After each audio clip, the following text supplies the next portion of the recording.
Welcome back in to another beer review with Nutmeg to Palmetto.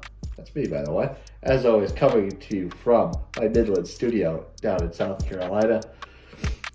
As many that know me are well aware, I'm not always the biggest, strong, hard and fast fan of classical styles, but this one right here is a little bit special. So a little bit backstory on this. This was given to me. This is a special release from the Beer Babes family on Instagram, and I believe they're maybe on YouTube, somebody maybe on YouTube. Anywho, the co-founder of the Beer Babes family, Rachel, follower at Brews with Beerkowski,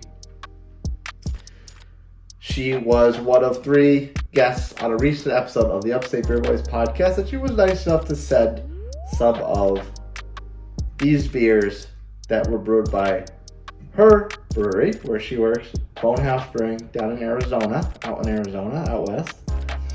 So I was nice enough to send some of these to my co-host Wayne. We split them up, divvied them up, and I'm going to share one with you. Now this is, I believe, the first, if I'm not mistaken, release of the Beer Babes family. First beer release by that organization. The brewery, of course, is House Brewing in Arizona. This is Babe Brew #1 Haus Lager featuring Roulette. I believe that's Roulette right on the can. This Joker skeleton Dia dos Muertes looking character on the front. The pistol is 6.3 alcohol by volume. It's got a nice little story on the back. I guess I can read it really quick for you. Roulette is the protector, the keeper, the watcher. She's always there when you need her, and she has a way of showing up right before you need her. She's the kind of comrade that'll ride or die. She'll watch your back and your heart until she meets her demise. This series of beer is dedicated to the women of our personal lives and of the world who inspire us, push us, make us think deeper, mentor us, and lead by example. The women of the craft beer community are wholly unique, so we brewed this beer with all of them in mind. This beer was inspired by a group of women spanning the globe, the Beer Babes family, who bonded via the internet by way of their love for beer, and as a result, they instituted a sisterhood. Now, there's a funny little story about, I don't know if it's specifically related to these Babe Brews or just a House Brewing in general, but they tend to hide the number 13 somewhere on their cans. And I'll look for that in a minute. It won't take up too much of your time before I give you the payoff of the pop and pour. But this is a Haus Lager.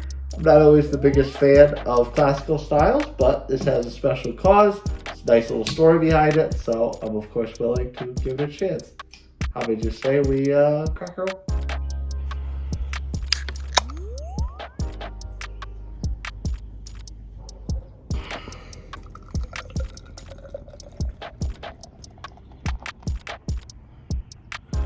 Bit of a hard pour.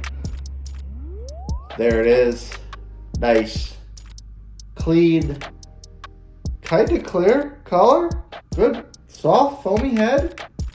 It's not completely translucent, which I always like, because if you can see through your beer, what's the point, right? Let's take a sniff. It's got a nice traditional type of hop-forward lager-like type of aroma. That traditional lager pilsner type of smell.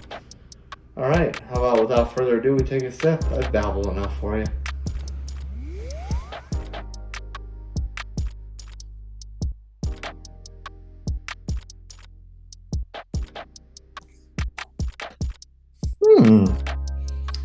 As always, we'll do another sip.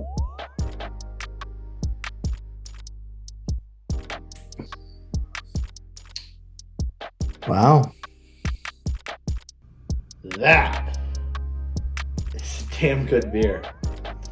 It's nice and clean.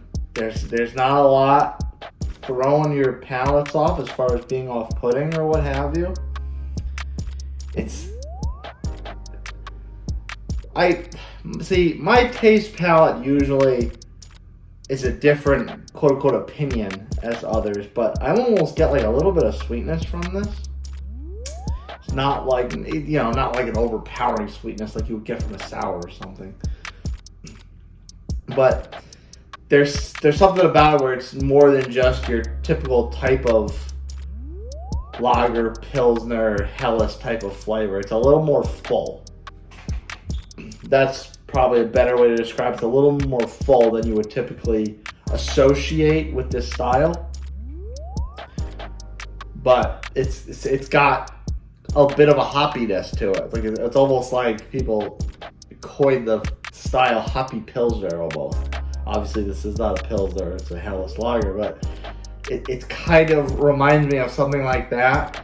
You have this traditional type of style, lager, pilsner, what have you, Helles, but it's almost got this elevated hoppiness to it. Very, very good.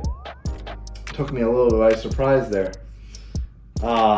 It's just, and it's, you drink it with a solid head on it. It's kind of got a little bit of frothy, not creaminess, but a little bit of frothiness to the mouthfeel. That's always nice. And you know what? I've been on a kick lately with classical styles, and I don't know if they're necessarily growing on me or if I've just had the privilege of having really good classical styles lately. But this one's solid, so thank you again to Rachel, Brews with Bierkowski, and the Beer Babes family, because this is exceptional. And if you want more from me, smash that like button, hit the notification bell, subscribe to my channel, and you'll get more from me every time I drop a video. Well, as always, if there's a beer you could think of that you want me to review, even if you want to send me something, email me, nutmeg2palmetto@gmail.com. If you want the rest of my nonsense more than just is on this little humble YouTube channel, follow me on TikTok and Instagram @nutmeg2palmetto. And if you want to go on some adventures with me and my sidekicks, download the Upstate Beer Boys podcast. Logo right here. Download, listen, share it up. We go all over the place in South Carolina, talk to breweries, talk to tap room. It's a lot of fun. We are, of course, available on all your listening platforms. And I'm going to enjoy this one. Again, thank you to Boathouse Brewing, Rachel, Brews with Bierkowski, and the Beer Babes family. Cheers.